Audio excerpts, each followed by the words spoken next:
Hello guys and welcome back to the video. In this video, I will show you how to turn on kids mode on Grok. This feature helps make the app safer for children by limiting certain content. So without wasting any time, let's get started. First, go to the App Store and in the search bar type Grok.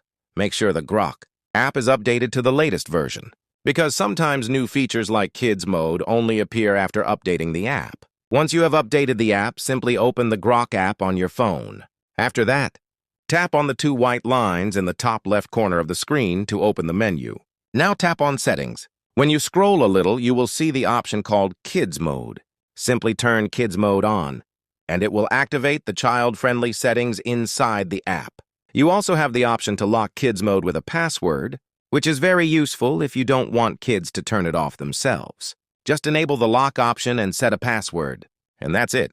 Now, Kids Mode is enabled on Grok. So that's it for this video. If this tutorial helped you, make sure to like the video and subscribe to the channel for more helpful tutorials and tips.